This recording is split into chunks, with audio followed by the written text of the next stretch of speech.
Happy New Year, Bitcoiners. Hello, and welcome back to the first Bitcoin Economic Calendar issue of the year 2022. My name is Mauricio Di Bartolomeo, co-founder of Ledn, and as with every week, we bring you the news and analysis you need to start the week off right in Bitcoin. Today is Tuesday, January 4th, and we have a very special episode to open up the year.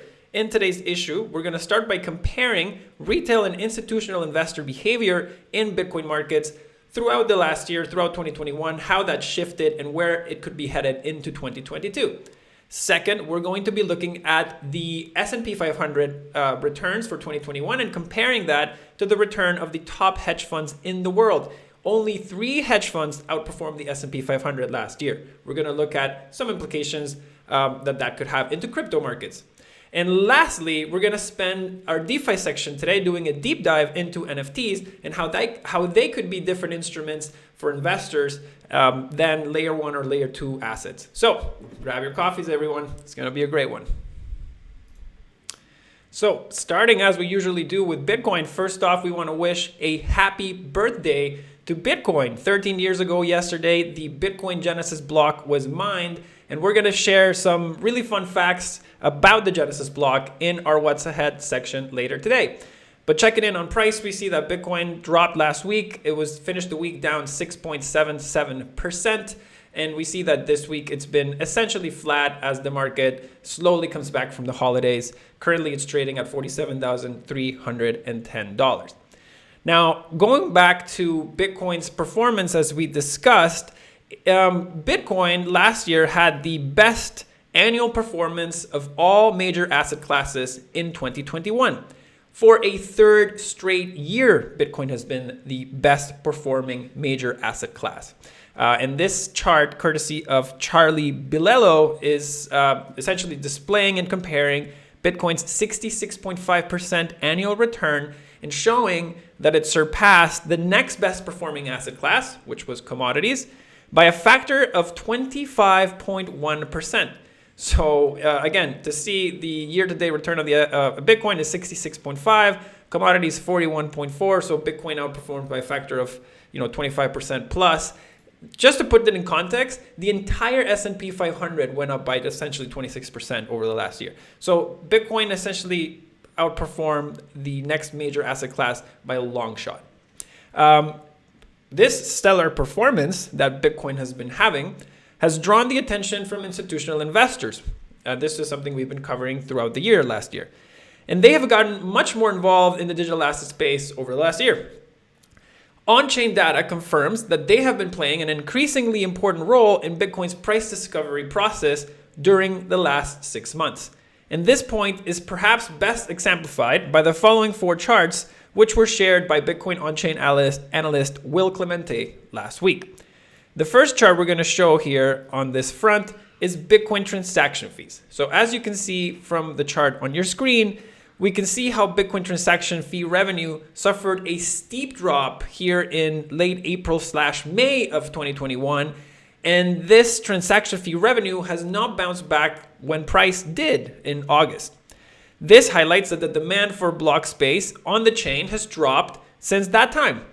And this means that there have been essentially less transactions competing for block space since May. That's chart number 1. Chart number 2 shows transactions, Bitcoin transactions by size and value of those transactions. And this chart here, the red line shows transactions from $0 to $1,000 in value. And as we can see here, the chart highlights that on-chain transactions of amounts lower than $1,000 were rising along with price during the first half of the year, but that they dropped drastically in May of 2021 and did not rebound back with the same intensity when the prices did in August. So as you can see, pretty close trend up until May, and then it breaks down essentially. And again, this means that there were much less small transactions being processed through the chain throughout the second half of the year.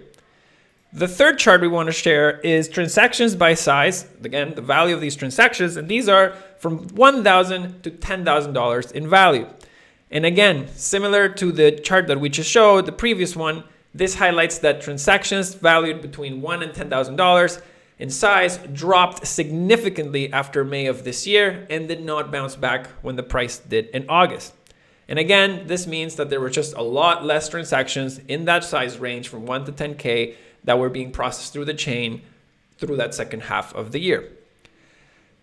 And the last and perhaps most powerful chart of the group is the one that we're going to show next, which is transactions in size and essentially from $10 million in value and higher. And as you can see, this being the most powerful chart of the group, in our humble opinion, is that this highlights that on-chain transactions above $10 million worth of value, they were pretty involved during the first half of the year, and then they came back in August, and they even reached a higher high as far as the number of transactions that were being put through the chain in the second half of the year, which is something we did not see in the first two cohorts.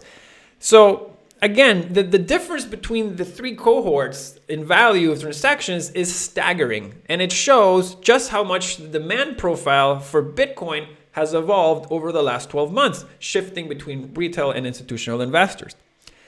Now, there was a recent report from Goldman Sachs last week that further demonstrates how institutions are looking at Bitcoin's potential. And on your screen right now, you have a slide from the report, which we thought was interesting to highlight. In this report, Goldman analysts highlight that Bitcoin has seen increasing acceptance as collateral for financial transactions, such as purchasing a home, like with Ledn.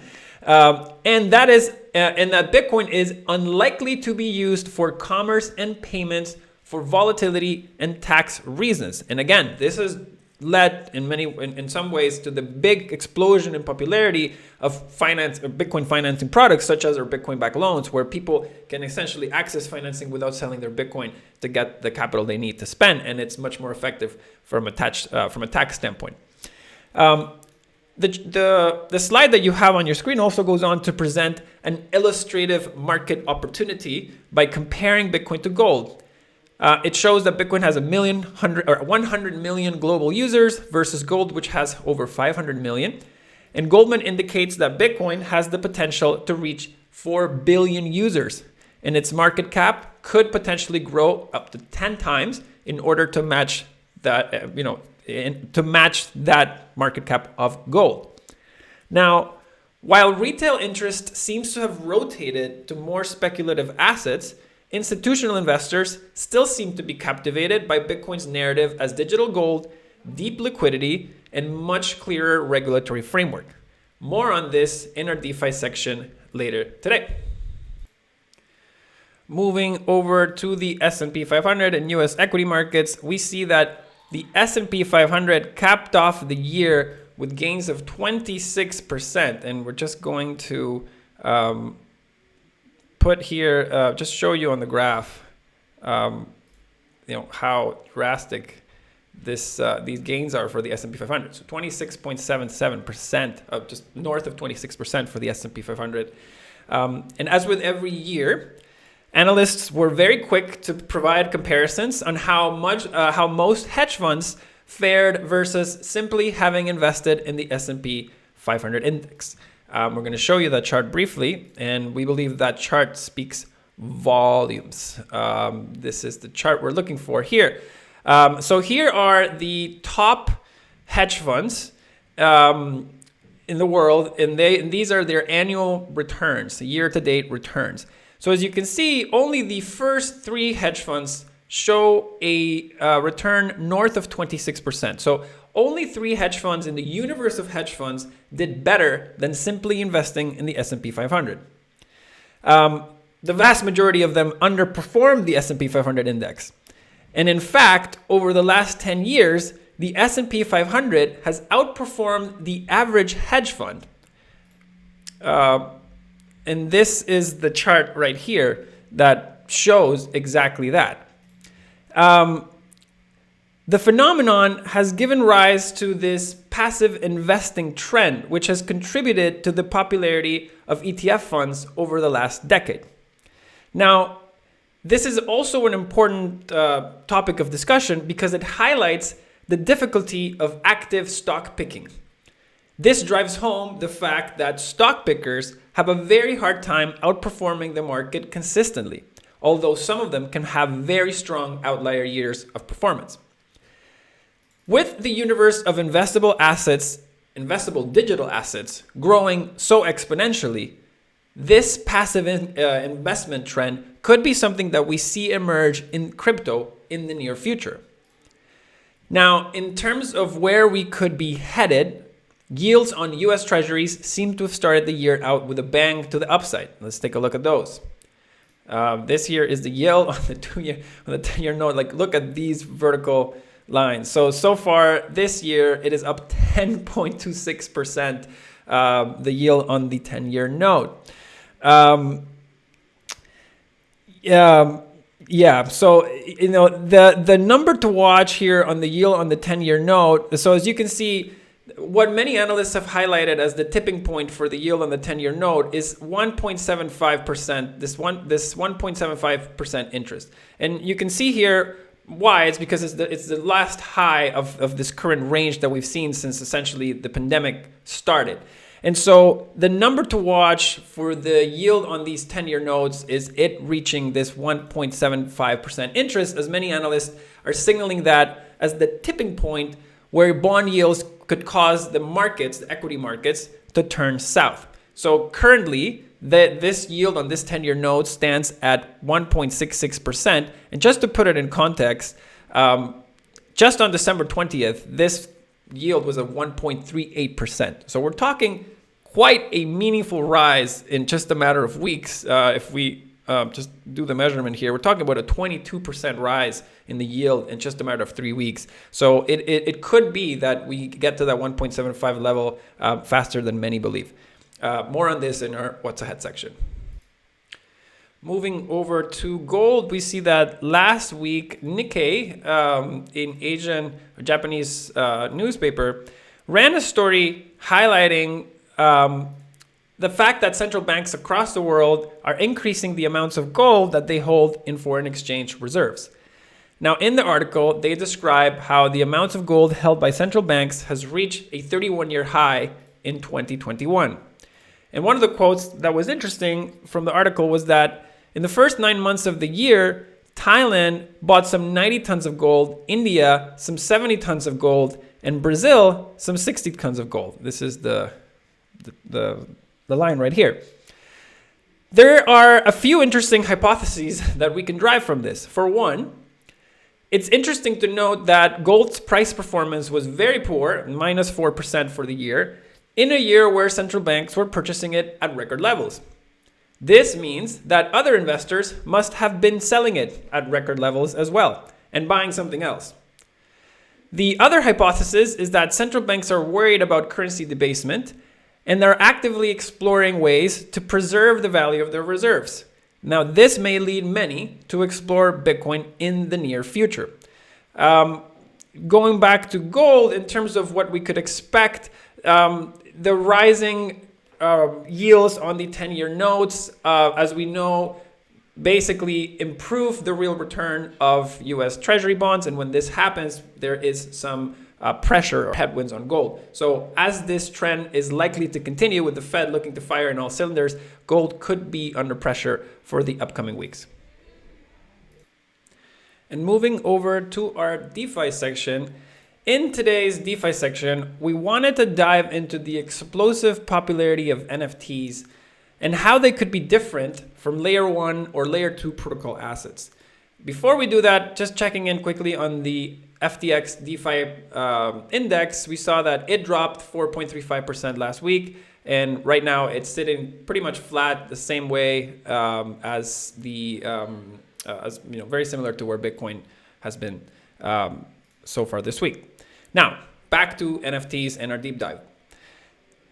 So before we start this deep dive, let's start with a few assumptions. And one is, as we covered in our Bitcoin section earlier, on-chain data suggests that the recent volume in Bitcoin has been led by parties transacting over $10 million. And that low-value transactions from $0 to $10,000 have basically dried up on-chain since the latter half of 2021. So both Bitcoin and Ethereum ended the year at a lower price than they were in May of this year, of last year, 2021. Meanwhile, newer and cheaper tokens like Solana and Avalanche closed the year more than 3 times higher than their prices in May. And just to show you, this was, let's just go into the monthly so that it's cleaner.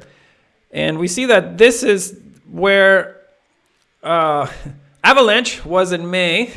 And we see that it finished the year essentially 226% higher than where it was in May. Similarly, in Solana, we see where it was in May, and we see that it finished the year essentially 200% higher than where it was in May. So these were, we just wanted to exemplify how these newer and cheaper tokens closed the year higher than where they were in May, whereas Ethereum and Bitcoin were not able to close the year higher than where they were in May. Similarly, if we look at other data, and some of this is, this one is courtesy of the block. If we look at this chart here, which is quite fascinating, it shows that search interest and trading volumes for NFTs have continued to soar since the summer of 2021, suggesting that retail interest has been growing in this sector. Now, if we look at the floor prices for a particular group of NFTs, which is the Bored Ape Yacht Club, and this is the floor, or this is the chart here, we see that the prices, the floor price, and the floor price is the price of the lowest price asset in this collection, that has gone from about 15 ETH to 72.5 ETH right now. That's an increase of 4 times in the last 6 months. So that's, more of an increase than Solana and Avalanche have had. So from the above data, we can infer that a great deal of what makes investors excited about participating in a new asset is the fact that they can get in on the ground floor and hoping to experience similar gains as the ones that the OG Bitcoin and Ethereum investors saw when they invested at the ground floor of those projects. If we take the view that NFTs are speculative instruments and that newcomers are agnostic to the digital assets that can provide those gains, then NFTs have distinct characteristics that make them appealing to retail investors. For one, they have similar appreciation potential as Layer 1 and Layer 2 protocols, as we just saw comparing their performance, particularly Bored Ape Yacht Clubs, with that of Bitcoin or Ethereum, or even Solana or Avalanche. Second, they are easier to understand than Layer 1 or Layer 2 protocol assets.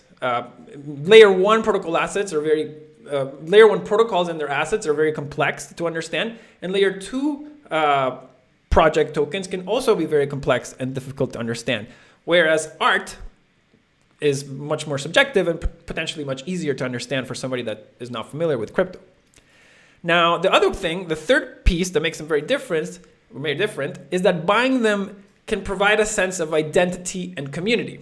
Now, when you support a particular NFT project, you're growing the community and making everyone's NFTs in that collection more valuable. Therefore, most people are welcoming to newcomers and trying to recruit more actively. The fourth one is that humans get attached when their investments do well. At the latter part of many market cycles, you sometimes hear people refer to their stocks as my Tesla or my Apple. And this type of attachment can become even more powerful if the asset that made your gains is also your avatar or your profile picture. And last, fifth, even if the investment does poorly, you have a story to tell and an image to show for it, like a tattoo. And this could be considered more interesting than a trading account with a zero balance. Just food for thought as we enter into 2022, this trend could very well continue. Just last week, and this is a headline that you have on your screen right now because we could not close the DeFi section without an NFT headline. We saw that Eminem announced that he had bought a Bored Ape NFT, and he just set it as his Twitter profile picture last week. So again, food for thought. And moving over to our Bitcoin mining difficulty commentary, we see that not much has changed on this front. The next difficulty adjustment should occur this coming Friday and bring difficulty up to 24.67 terahashes, very close to our all-time highs of 25 terahashes. The mempool, as you can see, continues to be clear, and transaction times and costs remain optimal. And as always, we wrap up with our what's ahead for the week section. And in this section, we wanted to spend a minute to speak about Bitcoin's Genesis block and what we are seeing in the US with inflation and what's happening in beef prices. So I guess I'll start. It's a tale as old as fiat. Governments print, prices rise, and then they blame someone else for prices rising. Anyone who has lived through hyperinflation, like myself and many, many others, can write a book about what they're seeing in the US right now. We closed last week's Bitcoin economic calendar section by saying that November's probe into turkey prices could signal more animal protein price probes to come. Less than 7 days later, the Biden administration is seeking out to cut prices of meat in the US. And this is the headline that you have on the screen. Now, what tends to happen when you try to fix or alter market prices of a good is that you create more dislocations in that market, or in markets in general. When prices are artificially low or said to be artificially low, people would consume the good in excess and replace other cheaper options with that now better, cheaper good. This drives demand for that subsidized good higher, pushing the real prices of that good higher, which makes the subsidy even more painful. What follows, usually, is rationing of purchases of that particular good. When rationing is announced, this can lead to people wanting to stockpile other goods, under the expectation that this may happen to their other favorite goods. And this makes inflation even worse for everyone. It's a slippery slope, and we don't want to be alarmist. We simply want to point out that this is exactly what happens, or what has happened in other countries as inflation makes its way through the economy. Now, to close out on a happier note, we wanted to commemorate Bitcoin's birthday by sharing a few interesting facts about the Genesis block. And these facts come courtesy of our friend Pete Rizzo at Bitcoin Magazine. And for that, we're going to go back to our full screen. So interesting facts about the Bitcoin Genesis block that some of you may not know. If you did read Pete's great thread, you may not, these won't be news to you, but the block reward for the Genesis block, the first block ever mined in the Bitcoin chain, is unspendable. So Satoshi thought about a fair launch for so much that he made sure that the reward for finding the first block would be unspendable, which is very interesting. Second is the fact that Satoshi had to mine the first block, because if he actually pushed out the code, then anyone could have essentially started their own Bitcoin chain, and there could have been competing Bitcoins. So actually Satoshi had to mine the first block, and he did that in order to sort of make sure that the launch remained fair. He made that first block reward unspendable because he knew he was going to be the first one that had to mine it. And the other interesting tidbit here is that Bitcoin did not go live until 6 days after the Genesis block was found. So although January 3rd is referred to as Bitcoin's birthday, nobody could really use the chain until January 9th. So it's just fascinating and an interesting tidbits of history. We really hope you enjoyed watching and reading the show, and we wrap up as always with a summary of the upcoming economic data and earnings reports for the upcoming week. And the week is relatively quiet. We do have on Wednesday, tomorrow at 2 p.m. the FOMC meeting minutes. So these are the minutes of the Fed's meeting that they held in December, where they decided they were going to double up the speed of tapering. So there might be some interesting tidbits to come out here, and it could impact markets. So interesting time to keep in mind of Wednesday, 2 p.m. Friday, 8:30 a.m., we get another look at the U.S. unemployment rate, currently at 4.3%, very close to pre-pandemic levels. So it's not really something that the Fed is particularly concerned about. It doesn't seem to be at the moment. And also following that on Friday, we get the U.S. average hourly earnings, which expectations are for a month-over-month increase of 0.4%, which equates to an annualized rate of 4.8%. still quite below November's inflation rate of 6.8%. So the US worker is seemingly falling behind here on the appreciation of the earnings. So, hope you enjoyed the show. There's a big week coming up. We'll keep you posted right here through the economic calendar and through our social media accounts. If you enjoyed the show, if you learned something, I welcome you to thumbs up, like it, share it, and subscribe to our channel. Share it with your friends. If you don't yet have a Ledn account, I welcome you to check us out, ledn.io, where you can start earning 6.25% APY on your first half Bitcoin and up to 9.5% APY on your USDC. And we also have the best rates on Bitcoin-backed loans if you need financing and don't want to sell your stack. Thank you, everybody. Have a wonderful week, a wonderful start to the year, and see you next week.